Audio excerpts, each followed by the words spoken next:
Salut à tous! Je suis super contente de vous retrouver aujourd'hui pour un nouvel épisode de ma série intitulée Une vidéo avec. Je vous rappelle le principe même si vous commencez à le connaître, dans ces vidéos vous allez découvrir un ou une jeune diplômée qui vient vous présenter son parcours d'études et aussi le métier qu'il ou elle a choisi. L'objectif c'est vraiment de vous partager plein de parcours d'études et plein de métiers différents pour, je l'espère, vous aider à vous orienter. Je vous rappelle les disclaimers avant de commencer. Tout d'abord, les interviews ont été réalisées à distance, donc il se peut que la qualité du son ou de l'image soit parfois brouillée. Je vous rappelle aussi que les interviewés partagent leur vision personnelle sur des questions bien précises.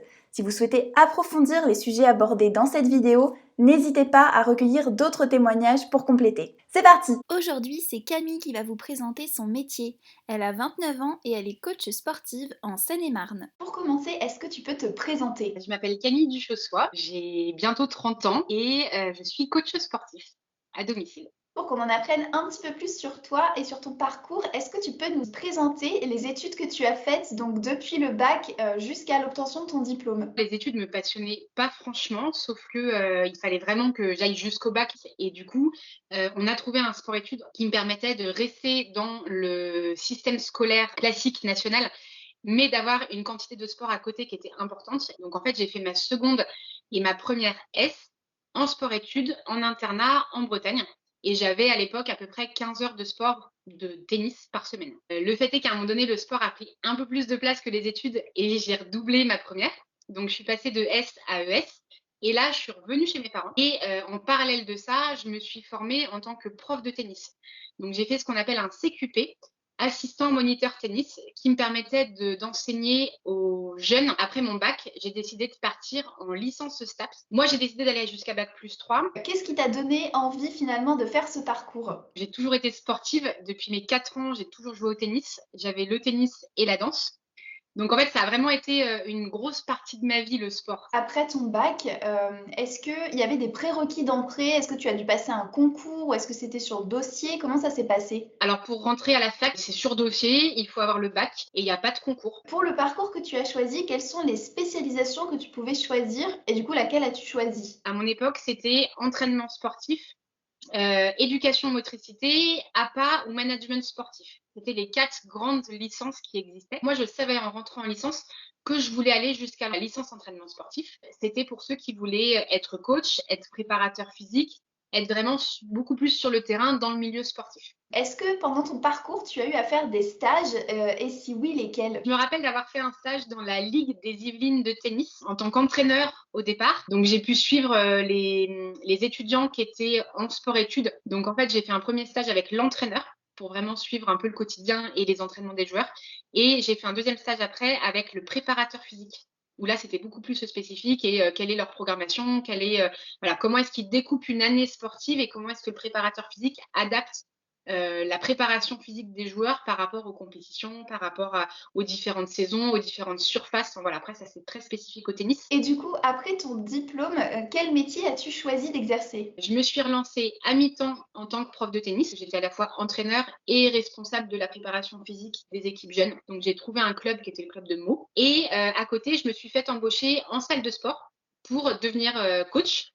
Parce que à l'époque, je savais que je voulais être coach, je savais que je voulais faire du domicile, mais à ce moment-là, j'ai été face à des personnes qui étaient bienveillantes, mais qui m'ont dit attention, t'as pas d'expérience par rapport à ton métier de coach. Peut-être qu'il serait intéressant d'aller te faire une première expérience en salle de sport pour pouvoir après être plus légitime à te lancer en domicile. Du coup, j'ai écouté ces personnes-là. Je le regrette pas. Je sais pas si ça m'apporte énormément, mais en tout cas, c'était une expérience à faire. Et je suis rentrée chez Curves, qui est une salle de sport pour femmes. Et à l'issue de cette année en salle de sport, j'ai décidé de me lancer à mon compte. J'ai démissionné de la salle de sport, j'ai gardé le mi-temps tennis et j'ai commencé à monter ma clientèle petit à petit. Pour qu'on comprenne un petit peu plus concrètement ce que tu fais au quotidien, est-ce que tu peux nous décrire une journée type dans ton métier de coach sportive à domicile? Ce que j'adore dans mon métier, c'est qu'il y a pas de routine. Alors après, journée type et routine sont pas forcément, à mettre en parallèle, mais j'ai rarement 2 journées qui se ressemblent. Après voilà, je vais essayer de te la hiérarchiser. Je me réveille assez tôt, moi je suis plutôt du matin. J'essaye de méditer 10-15 minutes pour me poser, respirer et faire 10-15 minutes de réveil musculaire. Moi j'ai découvert le yoga, donc je fais ça. Ça, c'est ma petite demi-heure du matin. Après je déjeune et je pars en domicile. Donc en gros, de 7 heures à 13 heures, je suis sur le terrain. Donc je vadrouille de maison en maison chez mes clients. Entre 13 heures et 16 heures, en général, j'ai pas de coaching. Donc j'en profite pour faire mon entraînement moi perso. Donc après, ça dépend des compétitions que je peux avoir, ça dépend des challenges que je me lance. Moi, en ce moment, je suis dans les raids multisports. Donc je me prépare à différents raids, canoë, VTT, course à pied. Donc du coup, je m'entraîne un peu sur toutes ces disciplines-là. Et l'après-midi, avant, je repartais en domicile. Et aujourd'hui, je ne fais plus que de la visio le soir. Voilà, donc si je peux faire une journée type, idéale, ce serait ça. À côté, il va falloir prendre en compte les annulations des clients, les appels que tu as entre deux, répondre aux prospects qui t'appellent. Pensez aussi que l'après-midi, des fois, j'ai pas le temps de m'entraîner parce qu'il faut que je fasse ma compta, il faut que je réponde à mes mails, il faut que je fasse ma prospection de prochains clients et autres. Donc, il y a d'autres missions qui se rajoutent à tout ça et qui font que les journées ne se ressemblent jamais. Est-ce que tu peux nous exposer les avantages de ton métier et aussi les contraintes s'il y en a? Alors, les avantages de mon métier, en tout cas de la manière dont moi je me le suis créé aujourd'hui, c'est le fait que je sois indépendante. Donc, j'ai pas de patron. J'ai besoin de demander à personne si je veux poser des journées de congé ou partir en week-end. Ça, c'est vraiment un gros avantage qui est vraiment pas négligeable. Le fait d'être entrepreneur, moi, c'est quelque chose qui me passionne. J'adore ça. Je me nourris énormément de podcasts d'entrepreneurs, de success stories et tout ça. Et ça me nourrit. Le fait de choisir mes formations, parce qu'en fait, même si j'ai mon diplôme de base, je continue constamment à me former parce qu'on a accès tous les ans à un budget formation. Et puis, il y a aussi un budget que j'ai envie d'allouer à ça. Donc, je continue à me former en hypnose, en prénatal, postnatal, en PNL. Enfin, voilà, je fais plein d'autres choses directement liées au sport ou par rapport au mindset. Les inconvénients, c'est que quand je pars en vacances, je suis pas payée. J'ai pas de congé payé, ça n'existe pas. Donc ça, c'est vraiment l'inconvénient. On peut aussi avoir beaucoup de peur de manque du revenu. C'est-à-dire que si j'ai pas de clients, j'ai pas de revenus. Je touche pas le chômage parce que je me suis lancée avant d'avoir des droits au chômage ou autre. Donc j'ai pas du tout d'aide comme ça. J'ai pas de salaire fixe, du coup. Chaque mois, on repart un peu à zéro, en fait. Il y en a aussi qui vont citer le fait de ne pas avoir de collègues, parce que quand tu es entrepreneur, tu es seul. Alors après, moi, je me suis entourée.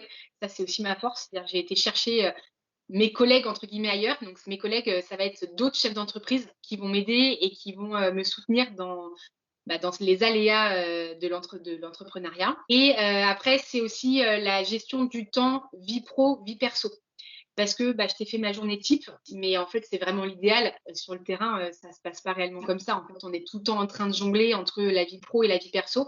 Et du coup, il faut vraiment arriver à se mettre des limites et à se cadrer. Quelles sont les qualités nécessaires selon toi pour exercer ce métier? Alors déjà, il faut être sportif et il faut être passionné. C'est vraiment ça, parce que le but, c'est de partager notre passion. Et les gens que moi, j'ai en face de moi, c'est souvent des personnes qui me disent j'aime pas le sport ou je suis pas du tout sportif. Donc, il faut vraiment leur donner l'envie. Et du coup, si nous, on ne l'est pas, tu ne peux pas transmettre quelque chose que tu ne portes pas intrinsèquement. Donc, je pense que ça, c'est vraiment les deux qualités importantes. Après, il faut avoir le sens du contact parce que tu vas être amené à encadrer les gens, à les aider, à les écouter. Donc, il faut être empathique. Il faut être responsable et rigoureux. Si tu n'es pas carré et si tu ne suis pas tes contrats, tes clients, ta comptabilité, tu vas vite te laisser submerger. Il faut être aussi débrouillard parce qu'il y a plein de fois où tu arrives chez des gens et alors, l'espace est tout petit ou alors la personne, tu comptais lui faire quelque chose, mais en fait, ce jour-là, elle a mal quelque part. Donc, en fait, elle va pas du tout pouvoir faire ce que tu avais prévu. Donc, il va falloir t'adapter. Quelles sont les pistes d'évolution de carrière dans ton métier? L'évolution de mon métier tel que je l'ai créé aujourd'hui, je pense que ce serait l'ouverture d'un studio de coaching. J'aurais une vraie structure, donc au lieu d'aller au domicile de mes clients, c'est eux qui viendraient dans mon studio. Ça permettrait davantage de s'équiper en matériel, d'avoir de l'espace. Après, il y en a qui ouvrent leur salle de sport aussi. Outre le studio qui va être plutôt privatif, il y a la salle de sport qui va être à une autre échelle. Ou alors, il y a aussi ceux qui vont être plutôt sur toutes les opportunités du coaching en ligne. Quels sont tes conseils pour quelqu'un qui souhaite suivre la même voie que toi? Mon premier conseil, ce serait de toujours continuer à se former. Parce qu'en fait, le diplôme, il nous permet juste d'exercer. Mais une fois qu'on sort de ce diplôme-là, il faut continuer, comme j'ai dit tout à l'heure, à se former en nutrition, à se former aux qualités, aux évolutions de toutes les techniques, que ce soit spécifique au TRX, spécifique au kettlebell, spécifique à la course à pied, enfin n'importe quoi. Parce qu'on va avoir tellement de profils différents. Et puis, la science évolue tellement vite que si on continue pas à se former constamment, en fait, à un moment donné, on va devenir un peu has-been. Je pense qu'il faut s'entourer des bonnes personnes aussi, avec le bon mindset. Il faut toujours continuer à s'entraîner, jamais oublier ça. Entretenir son corps et bien gérer sa récupération. Je pense que ça, c'est vraiment important et puis du coup, être toujours, à l'image de ce qu'on vend. Si les étudiants qui nous regardent ont d'autres questions sur ton parcours, ou ton expérience, est-ce qu'ils peuvent te contacter et si oui, comment? Avec plaisir. Je pense que le meilleur, ce serait mon site internet, www.c-sport.fr. Je pense que tu le mettras. Ouais. De m'envoyer un mail, c'est le plus simple. OK, super, ça marche. Bah, du coup, je mettrai le lien vers ton site dans la description de la vidéo. OK, ça marche, super. Merci Super. Louise, bonne continuation. Et voilà, cette vidéo est maintenant terminée. J'espère qu'elle vous a plu. N'hésitez pas à me poser toutes vos questions en commentaire. On se revoit très vite et en attendant, gardez le cap!